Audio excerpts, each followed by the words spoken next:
ಎಲ್ರಿಗೂ ನಮಸ್ಕಾರ. ಎಲ್ಲ ಹೇಗಿದ್ದೀರಾ? ಕಂಟಿನ್ಯೂಸ್ ಆಗಿ ರಜಾ ಇರೋದ್ರಿಂದ ಮನೇಲಿ ಕೂತು ಫ್ಯಾಮಿಲಿ ಜೊತೆ ಒಂದೊಳ್ಳೆ ಕನ್ನಡ ಸಿನಿಮಾ ನೋಡಬೇಕು ಅನ್ಕೊಂಡಿರೋರ್ಗೆ ಈ ವಿಡಿಯೋ. ಅಕ್ಟೋಬರ್ 2ನೇ ತಾರೀಕು ಕಾಂತಾರ ಚಾಪ್ಟರ್ 1 ರಿಲೀಸ್ ಆಗಿದೆ. ಈ ಸಿನಿಮಾನ ಥಿಯೇಟರ್ ಅಲ್ಲಿ ನೋಡಬಹುದು. ಬೈ ಚಾನ್ಸ್ ಕಾಂತಾರಗೆ ಟಿಕೆಟ್ ಏನಾದ್ರೂ ಸಿಗ್ಲಿಲ್ಲ ಅಂದ್ರೆ ಡೋಂಟ್ ವರಿ, ಇತ್ತೀಚೆಗೆ ರಿಲೀಸ್ ಆಗಿರೋ ಒಂದಷ್ಟು ಒಳ್ಳೆ ಕನ್ನಡ ಸಿನಿಮಾಗಳು OTTಗೆ ಬಂದಿವೆ. ಅವು ಯಾವ್ಯಾವ OTT ಪ್ಲಾಟ್ಫಾರ್ಮ್ ಅಲ್ಲಿ ನೀವು ಈ ಸಿನಿಮಾಗಳನ್ನ ನೋಡಬಹುದು ಅಂತ ನಾವು ಈ ವಿಡಿಯೋದಲ್ಲಿ ಹೇಳ್ತಿದೀವಿ. ಕನ್ನಡಕ್ಕೆ ಡಬ್ ಆಗಿ OTTಗೆ ಬಂದಿರೋ ಸಿನಿಮಾಗಳ ಬಗ್ಗೆ ಇನ್ನೊಂದು ವಿಡಿಯೋದಲ್ಲಿ ಇನ್ಫಾರ್ಮೇಶನ್ ಕೊಡ್ತೀವಿ. ಡೀಟೇಲ್ಸ್ಗೆ ಹೋಗೋದಕ್ಕಿಂತ ಮುಂಚೆ ನಮ್ದೊಂದು ರಿಕ್ವೆಸ್ಟ್, ವಿಡಿಯೋ ಇಷ್ಟ ಆದ್ರೆ ಲೈಕು ಕಮೆಂಟ್ ಮಾಡೋದನ್ನ ಮರಿಬೇಡಿ. ಸಬ್ಸ್ಕ್ರೈಬ್ ಆಗಿಲ್ಲ ಅಂದ್ರೆ ದಸರಾ ಆಫರ್ ಫ್ರೀ ಆಗಿ ಸಬ್ಸ್ಕ್ರೈಬ್ ಆಗ್ಬೋದು, ಆಗ್ಬಿಡಿ. OTTಗೆ ಬಂದಿರೋ ಕನ್ನಡ ಸಿನಿಮಾಗಳು ಯಾವ್ಯಾವುದು ಅಂದ್ರೆ, ರೀಸೆಂಟ್ ಆಗಿ ಥಿಯೇಟರ್ ಅಲ್ಲಿ ರಿಲೀಸ್ ಆಗಿದ್ದ ವಿನೋದ್ ಪ್ರಭಾಕರ್ ಮತ್ತೆ ಸೊನಾಲ್ ಮೊಂಟಾರಿಯೋ ನಟಿಸಿರೋ ಮಾದೇವ, ನ್ಯಾಷನಲ್ ಅವಾರ್ಡ್ ಗೆದ್ದಿರೋ ಡೈರೆಕ್ಟರ್ ಮನ್ಸೂರೆ ನಿರ್ದೇಶನದ ದೂರ ತೀರ ಯಾನ, ಗಾಲಿ ಜನಾರ್ದನ್ ರೆಡ್ಡಿ ಅವರ ಮಗ ಕಿರೀಟಿ ರೆಡ್ಡಿ ಹೀರೋ ಆಗಿ ಜೊತೆಗೆ ಶ್ರೀಲೀಲಾ ಹೀರೋಯಿನ್ ಆಗಿ ನಟಿಸಿರೋ ಜೂನಿಯರ್, ಮೈಸೂರು ಹುಡುಗಿ ಹುಬ್ಬಳ್ಳಿ ಹುಡುಗನ ಲವ್ ಸ್ಟೋರಿ ಇರೋ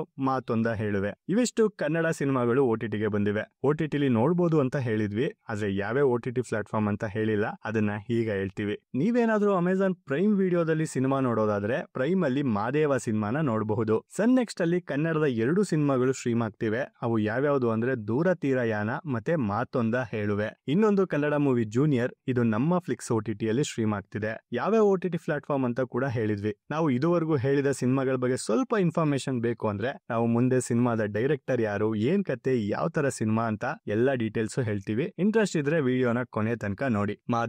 ಮಾದೇವ ಒಬ್ಬ ಭಾವನೆಗಳೇ ಇಲ್ಲದೆ ಬದುಕ್ತಿರೋ ವ್ಯಕ್ತಿ. ಯಾಕಂದ್ರೆ ಅವನು ಜೈಲ್ನಲ್ಲಿ ಅಪರಾಧಿಗಳನ್ನ ಗಲ್ಲಿಗೇರಿಸೋ ಕೆಲಸ ಮಾಡ್ತಿರ್ತಾನೆ. ಇಂಥ ನಿರ್ಭಾವುಕ ವ್ಯಕ್ತಿಗೆ ಪಾರ್ವತಿ ಅನ್ನೋ ಹುಡುಗಿ ಮೇಲೆ ಪ್ರೀತಿ ಆಗುತ್ತೆ. ಅವಳ ಮೂಲಕ ಮಾದೇವನಿಗೆ ಭಾವನೆಗಳು, ಸಂಬಂಧಗಳ ಬಗ್ಗೆ ಗೊತ್ತಾಗ್ತಾ ಹೋಗುತ್ತೆ. ಪಾರ್ವತಿಯ ಪ್ರೀತಿ ಮಾದೇವನನ್ನ ಮಾಮೂಲಿ ಮನುಷ್ಯನಾಗಿ ಬದಲಾಯಿಸ್ತಾ ಇರುತ್ತೆ. ಅಷ್ಟರಲ್ಲಿ ಅವನು ಮತ್ತೆ ಮೃಗನಾಗಿ ಬದಲಾಗ್ತಾನೆ. ಅದು ಯಾಕೆ, ಅದಕ್ಕೆ ಕಾರಣ ಏನು ಅನ್ನೋದಕ್ಕೆ ನೀವು ಸಿನಿಮಾನ ನೋಡ್ಲೇಬೇಕು. ಈ ಸಿನಿಮಾ ಈಗ ಅಮೆಜಾನ್ ಪ್ರೈಮ್ ವಿಡಿಯೋದಲ್ಲಿ ಸ್ಟ್ರೀಮ್ ಆಗ್ತಿದೆ. ಮಾದೇವ ಆಗಿ ವಿನೋದ್ ಪ್ರಭಾಕರ್, ಪಾರ್ವತಿಯಾಗಿ ಸೊನಾಲ್ ಮೊಂಟಾರಿಯೋ ಅವರು ನಟಿಸಿರೋ ಈ ಸಿನಿಮಾವನ್ನ ನಿರ್ದೇಶನ ಮಾಡಿರೋದು ನವೀನ್ ರೆಡ್ಡಿ ಬಿ.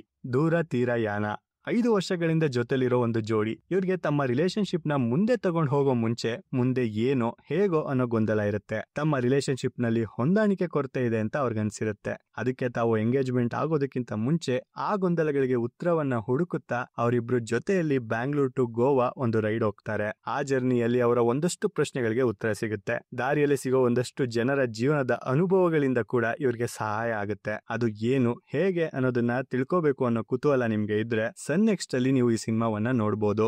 ಇದು award winning film maker Mansore ಅವರ ನಿರ್ದೇಶನದ ಸಿನಿಮಾ. ಹರಿವು, ನಾತಿಚರಾಮಿ, ಆಕ್ಟ್ 1978, 1920, 21 ಅಂತ ಸಾಮಾಜಿಕ ಕಳಕಳಿ ಇರೋ ಎಕ್ಸ್ಪೆರಿಮೆಂಟಲ್ ಸಿನಿಮಾಗಳನ್ನ ಡೈರೆಕ್ಟ್ ಮಾಡಿರೋ ಮನ್ಸೂರೆ ಅವರು ಮೊದಲನೇ ಬಾರಿ ಕಮರ್ಷಿಯಲ್ ಅಪ್ರೋಚ್ ಇರೋ ಸಿನಿಮಾವನ್ನ ಮಾಡಿದ್ದಾರೆ ಅಂತ ಹೇಳ್ಬೋದು. ಈ ಹಿಂದೆ ಅವ್ರು ಮಾಡಿರೋ ಕಂಟೆಂಟ್ ಓರಿಯೆಂಟೆಡ್ ಸಿನಿಮಾಗಳನ್ನ ಜನ ಹೆಚ್ಚಾಗಿ ಥಿಯೇಟರ್ ಅಲ್ಲಿ ನೋಡಿಲ್ಲ, ಆದ್ರೆ OTTಯಲ್ಲಿ ಅವರ ಸಿನಿಮಾಗಳಿಗೆ ಒಳ್ಳೆ ರೆಸ್ಪಾನ್ಸ್ ಸಿಕ್ಕಿತ್ತು. ದೂರ ತೀರ ಯಾನ ಜುಲೈ 11ರಲ್ಲಿ ಥಿಯೇಟರ್ ನಲ್ಲಿ ರಿಲೀಸ್ ಆಗಿತ್ತು. ಎಲ್ಲ ಆಡಿಯನ್ಸ್ಗೂ ಈ ಸಿನಿಮಾದ ಕತೆ ಕನೆಕ್ಟ್ ಆಗದೆ ಇರಬಹುದು. ಕೆಲವರು ಸಿನಿಮಾನ ಸ್ವಲ್ಪ ಸ್ಲೋ ಇದೆ ಅಂತ ಕೂಡ ಹೇಳಿದ್ದಾರೆ. ಆದ್ರೂ ಇದು ಒಂದು ಫೀಲ್ ಗುಡ್ ಮೂವಿ. ಸಿನಿಮಾದಲ್ಲಿ ಟ್ರಾವೆಲ್ ಇರೋದ್ರಿಂದ ನಿಮ್ಗೆ ಒಂದೊಳ್ಳೆ ಎಕ್ಸ್ಪೀರಿಯನ್ಸ್ ಕೊಡಬಹುದು.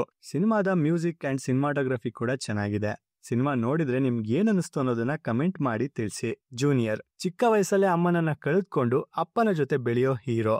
ಅಪ್ಪನ ಅತಿಯಾದ ಪ್ರೀತಿಯಿಂದ ಬೇಸತ್ತು ಅಪ್ಪನಿಂದ ದೂರ ಆಗ್ತಾನೆ. ಫಸ್ಟ್ ಹಾಫ್ ಅಲ್ಲಿ ಕಾಲೇಜ್ ಕಥೆ, ಲವ್ ಸ್ಟೋರಿ. ಸೆಕೆಂಡ್ ಹಾಫ್ ಅಲ್ಲಿ ಆಫೀಸ್ ಪಾಲಿಟಿಕ್ಸ್. ತಾನು ಏನಾದ್ರೂ ಮಾಡಿದ್ರೆ ಅದು ನೆನಪಲ್ಲಿ ಉಳಿಯೋ ತರ ಇರಬೇಕು ಅನ್ನೋದು ಹೀರೋ ಆಸೆ ಆಗಿರುತ್ತೆ. ಅಪ್ಪ ಮಗನ ಸಂಬಂಧ, ಅಕ್ಕ ತಮ್ಮನ ಬಾಂಧವ್ಯ, ರೈವಲ್ರಿ ಸೆಕೆಂಡ್ ಹಾಫ್ ಅಲ್ಲಿ ಬರುತ್ತೆ. ವಿಲನ್ ಜೊತೆ ಫೈಟ್, ಹೀರೋಯಿನ್ ಜೊತೆ ಸಾಂಗ್, ಡ್ಯಾನ್ಸ್, ಒಳ್ಳೆ ಆಕ್ಷನ್ ಕೂಡ ಈ ಸಿನಿಮಾದಲ್ಲಿ ನೋಡಬಹುದು. ಅದ್ದೂರಿ ಮೇಕಿಂಗ್ ಇರೋ ಈ ಸಿನಿಮಾದಲ್ಲಿ ಕಥೆನೆ ತುಂಬಾ ವೀಕ್ ಆಗಿದೆ. ಸಿನಿಮಾಗೆ ದೇವಿಶ್ರೀ ಪ್ರಸಾದ್ ಮ್ಯೂಸಿಕ್ ಮಾಡಿದ್ರೆ, ಮಗಧೀರ, ಬಾಹುಬಲಿ, RR ಅಂತ ದೊಡ್ಡ ಸಿನಿಮಾಗಳಿಗೆ ಸಿನಿಮಾಟೋಗ್ರಫಿ ಮಾಡಿರೋ ಸೆಂಥಿಲ್ ಕುಮಾರ್ ಜೂನಿಯರ್ಗೂ ಸಿನಿಮಾಟೋಗ್ರಫಿ ಮಾಡಿದ್ದಾರೆ. ಈ ಆಕ್ಷನ್ ಡ್ರಾಮಾಗೆ ಕತೆ ಬರೆದು ನಿರ್ದೇಶನ ಮಾಡಿರೋದು ರಾಧಾಕೃಷ್ಣ ರೆಡ್ಡಿ. ಕನ್ನಡ ಮತ್ತು ತೆಲುಗು 2 ಭಾಷೆಗಳಲ್ಲಿ ಈ ಸಿನಿಮಾನ ಒಟ್ಟಿಗೆ ಶೂಟ್ ಮಾಡಿದ್ದಾರೆ. ಕಿರೀಟಿ ರೆಡ್ಡಿ ಹೀರೋ ಆಗಿ ಶ್ರೀಲೀಲಾ ಹೀರೋಯಿನ್. ಇವರ ಜೊತೆ ಜೆನಿಲಿಯಾ ಡಿಸೋಜಾ, ವಿ ರವಿಚಂದ್ರನ್, ಸುಧಾ ರಾಣಿ, ಅಚ್ಯುತ್ ಕುಮಾರ್, ಕುರಿ ಪ್ರತಾಪ್, ಗಿರ್ಜಾ ಲೋಕೇಶ್ ಅಂತ ದೊಡ್ಡ ಸ್ಟಾರ್ ಕಾಸ್ಟ್ ಈ ಸಿನಿಮಾದಲ್ಲಿ ಇದೆ. ಮೊದಲೇ ಹೇಳಿದ ಹಾಗೆ ತುಂಬಾ ರಿಚ್ ಆಗಿ 25 ಕೋಟಿ ಬಜೆಟ್ ನಲ್ಲಿ ಈ ಸಿನಿಮಾವನ್ನ ಮಾಡಿದ್ದಾರೆ. ಆದ್ರೆ ಕಲೆಕ್ಷನ್ ಆಗಿರೋದು ಮಾತ್ರ 10ರಿಂದ 16 ಕೋಟಿ. ಜುಲೈ 18ಕ್ಕೆ ಈ ಸಿನಿಮಾ ಥಿಯೇಟರ್ ಗಳಲ್ಲಿ ರಿಲೀಸ್ ಆಗಿತ್ತು. ಈಗ ಸೆಪ್ಟೆಂಬರ್ 22ರಿಂದ ನಮ್ಮ ಫ್ಲಿಕ್ಸ್ ನಲ್ಲಿ ಜೂನಿಯರ್ ಸಿನಿಮಾ ಸ್ಟ್ರೀಮ್ ಆಗ್ತಿದೆ.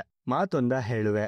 ಹುಬ್ಬಳ್ಳಿ ಧಾರವಾಡದ ಹುಡುಗ ಮಯೂರ್ ಒಬ್ಬ ಆರ್ಜೆ. ಅವನು ರೇಡಿಯೋದಲ್ಲಿ ಪ್ರೇಮಿಗಳಿಗೆ ಅಂತಾನೆ ಒಂದು ಶೋ ಮಾಡಿ ಅದರಲ್ಲಿ ಲವ್ವರ್ಸ್ಗೆ ಅಡ್ವೈಸ್ ಕೊಡ್ತಿರ್ತಾನೆ. ಇವನು ಮೈಸೂರಿನ ಹುಡುಗಿ ಖುಷಿ ಜೊತೆ ಲವ್ ಅಲ್ಲಿ ಬೀಳ್ತಾನೆ. ಆದ್ರೆ ಖುಷಿ ಇದ್ದಕ್ಕಿದ್ದ ಹಾಗೆ ಕಾಣೆಯಾಗ್ತಾಳೆ. ಮಯೂರ್ ಅವಳನ್ನ ಹುಡುಕೊಂಡು ಹೋಗ್ತಾನೆ.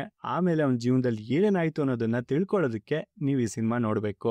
ಮಯೂರ್ ಕಡಿ ಈ ಚಿತ್ರಕ್ಕೆ ಕತೆ ಬರೆದು ನಿರ್ದೇಶನ ಮಾಡಿ ನಾಯಕ ನಟ ಆಗಿ ನಟಿಸಿದ್ದಾರೆ. ರಾಧ್ಯ ಖುಷಿಯಾಗಿ ನಟಿಸಿದ್ದಾರೆ. ರೊಮ್ಯಾನ್ಸ್, ಕಾಮಿಡಿ, ಫ್ಯಾಮಿಲಿ ಡ್ರಾಮಾ ಎಲ್ಲವೂ ಇರೋ ಈ ಸಿನಿಮಾ ಜೂನ್ 20ಕ್ಕೆ ಥಿಯೇಟರ್ ಅಲ್ಲಿ ರಿಲೀಸ್ ಆಗಿತ್ತು. ಈ ಸಿನಿಮಾದ ಫಸ್ಟ್ ಹಾಫ್ ಚೆನ್ನಾಗಿದೆ, ಸೆಕೆಂಡ್ ಹಾಫ್ ಗ್ರಿಪ್ಪಿಂಗ್ ಆಗಿಲ್ಲ ಅನ್ನೋ ಅಭಿಪ್ರಾಯ ಬಂದಿತ್ತು. ಮಾತೊಂದ ಹೇಳುವೆ ಸೆಪ್ಟೆಂಬರ್ 19ರಿಂದ ಸನ್ ನೆಕ್ಸ್ಟ್ ನಲ್ಲಿ ಸ್ಟ್ರೀಮ್ ಆಗ್ತಿದೆ.